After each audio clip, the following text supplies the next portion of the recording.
Stop before you keep scrolling. I need you to understand something. There is a way of thinking that separates people who build things that matter from people who spend their whole life almost doing it. It's not IQ, it's not connections, it's not money.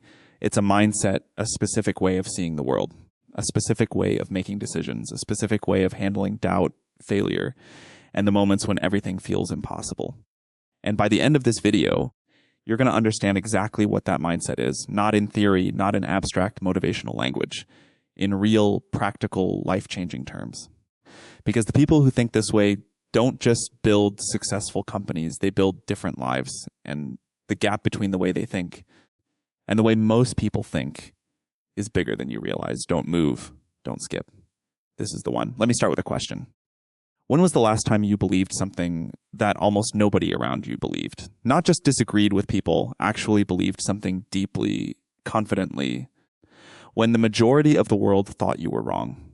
Most people can't answer that question because most people have been trained their whole lives to seek consensus before moving, to wait for approval before acting, to need validation before believing, and that training is exactly what keeps most people exactly where they are. The people who build things that change the world think differently about this. They don't wait for consensus. They form a view, they hold it with confidence, and they move on it before the world catches up. That's not arrogance. That's the first principle of the mindset that changes everything. Confident and definite, not certain, not perfect, confident and definite. There's a massive difference. Certain means you can't be wrong. Confident and definite means you believe strongly enough to act while staying open enough to adapt. That combination is rarer than any skill, rarer than any talent, and worth more than almost any advantage you can have. Here's why most people never develop it. From the time you were a child, every system around you rewarded the right answer, not the bold answer, not the original answer, the right answer. The one that matched what the teacher expected, the one that fit inside the lines, the one that got you the grade, the approval, the gold star. And slowly, without realizing it, you learn to optimize for being right instead of optimizing for being interesting. You learn to wait until you were sure before you said anything. You learned that being wrong in public was dangerous, that uncertainty was weakness, that admitting you didn't know was embarrassing. And so you started playing it safe with your opinions, safe with your ideas, safe with your bets, and safe in a world that rewards boldness is just a slow way of losing. The mindset shift starts here. Being wrong is not the problem. Being boring is being predictable, is waiting until everyone else already believes something before you decide to believe it too. Is the people who win, the people who build things that matter, are the ones who are willing to be confidently wrong in public, on their way to being spectacularly right. That's the first shift, and almost nobody makes it. Let's talk about how this applies to your actual life, right now. Most people have an idea they believe in, something they think could work, something they've thought about for months, maybe years, and they haven't done it yet. Why? Not because they don't have the skills, not because the timing is wrong, not because they need more money, because they're waiting to feel more ready. Waiting for someone to tell them. It's a good idea waiting for the fear to go away. Here's what nobody tells you. The fear doesn't go away, not before you start, not during. Not after. The most successful people on earth feel fear constantly. The difference is they've learned something most people haven't. Action kills fear. Not thinking about acting.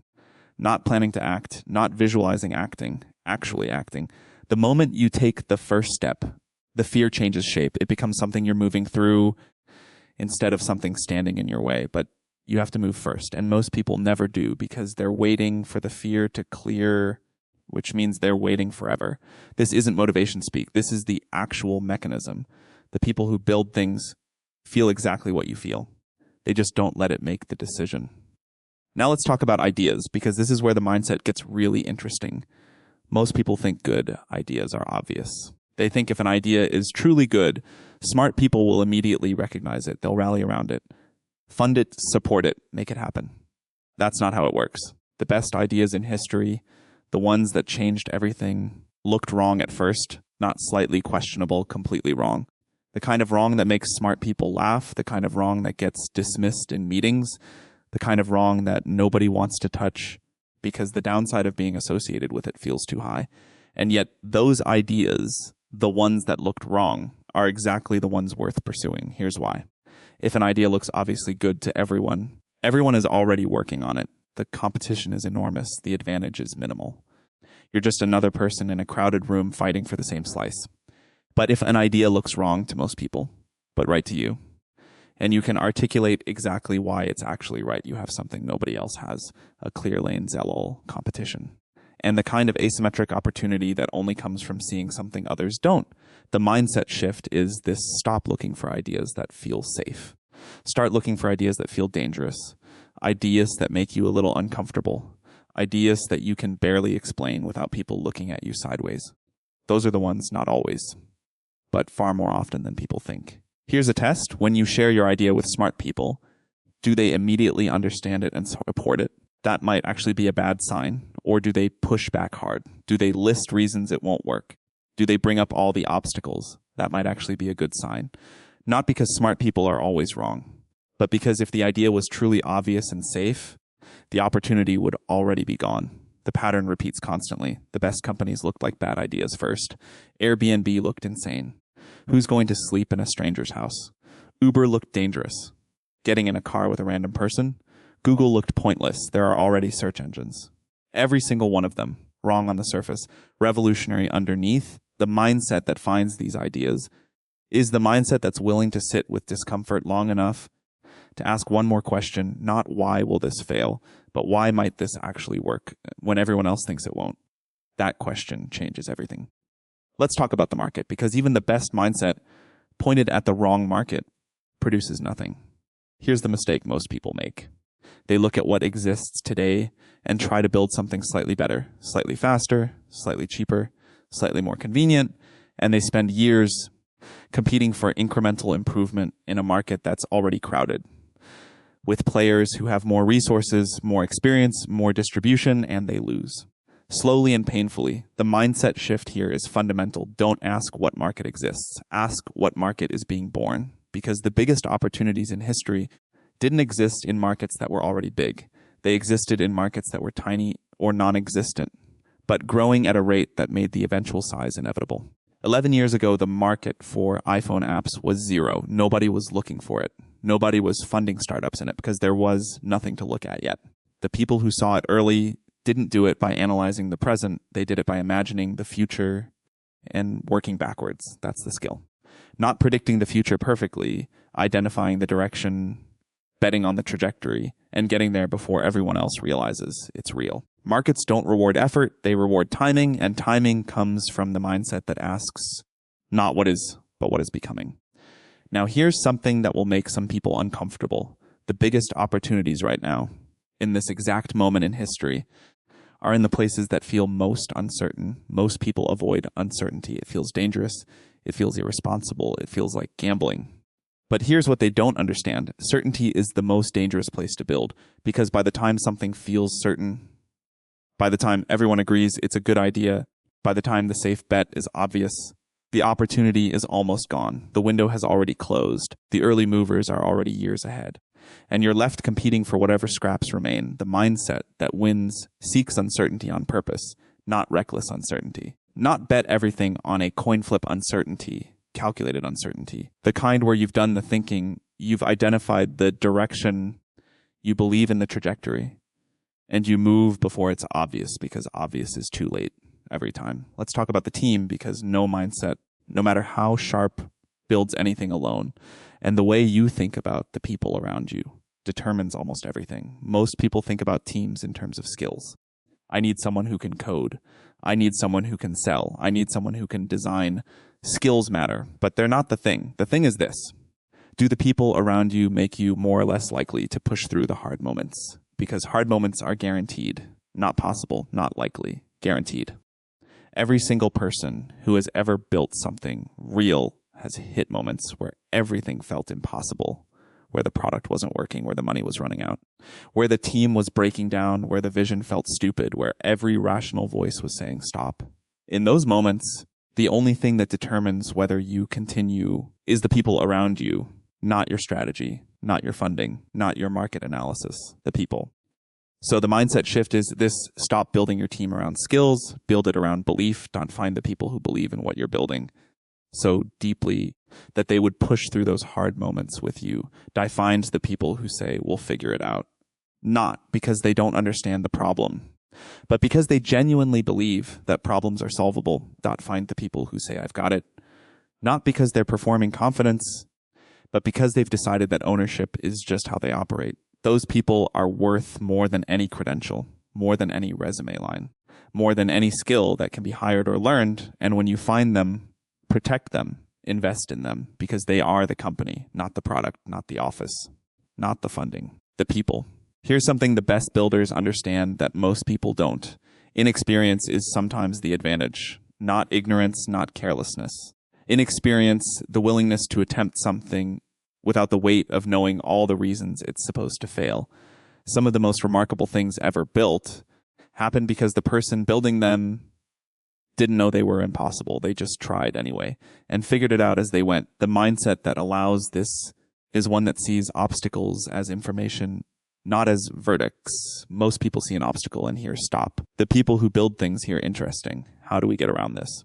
What does this tell us about the problem? What would we have to believe for this to be solvable? That reframe from obstacle as verdict to obstacle as information is one of the most powerful shifts a person can make, and it's completely available to you right now. Today, you don't need more resources to make it. You don't need more experience.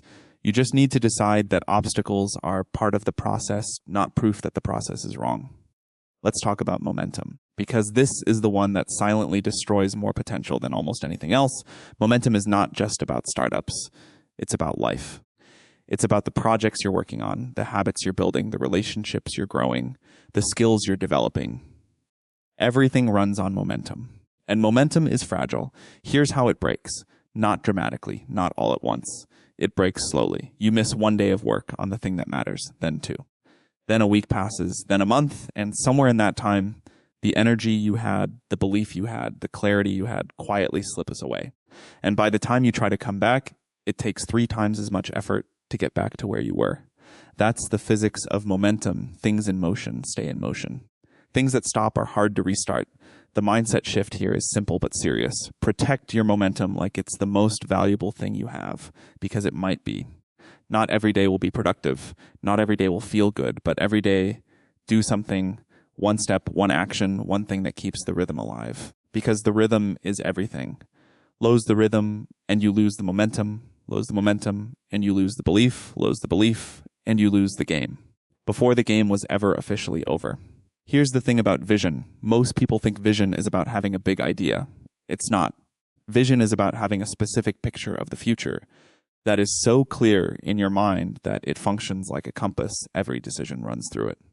Every hire is measured against it. Every distraction is evaluated by it. Does this get us closer to the picture, or does it take us further away? That clarity, that specific concrete image of what you're building toward, is what keeps people moving when everything else is telling them to stop. Vague visions produce vague results. Specific visions produce specific action. The people who build things that matter can describe exactly what they're building, exactly who it's for, exactly why it matters, and exactly what the world looks like when they're done. That specificity is not arrogance, it's the map. And without a map, you're just wandering, hopefully in an interesting direction, but wandering. Let's talk about what you do with all of this, because information without action is just entertainment. And you didn't come here to be entertained. You came here because something in your life isn't where you want it to be. Maybe it's the company you haven't started. Maybe it's the project you keep putting off. Maybe it's the version of yourself you keep promising to become. Whatever it is, the gap between where you are and where you want to be is not a skill gap. It's not a resource gap. It's not a timing gap. It's a mindset gap. And mindset gaps close with decisions, not with more information, not with more planning, not with more research, with decisions. So here's what I'm asking you to do right now. Today, not tomorrow, not after you finish this video and think about it for a week. Today, pick the one thing you've been avoiding, the one idea you keep coming back to. The one move you know you need to make but haven't, and make a decision about it. Not a perfect decision, not a certain decision, a confident and definite decision. The kind that scares you a little, the kind that you can't fully explain yet, the kind that makes some people around you uncomfortable, because that kind of decision is exactly the kind that changes things. Here's the final truth. The mindset we've talked about today is not reserved for founders. It's not reserved for entrepreneurs. It's not reserved for people with big ideas or big platforms or big ambitions. It's available to anyone in any situation at any stage of life. The willingness to be confident and definite before consensus. The willingness to pursue ideas that look wrong to others. The willingness to find markets that are becoming instead of markets that are. The willingness to build teams around belief instead of credentials. The willingness to treat obstacles as information instead of verdicts. The willingness to protect momentum like your life depends on it, because in many ways, it does. This mindset doesn't guarantee success.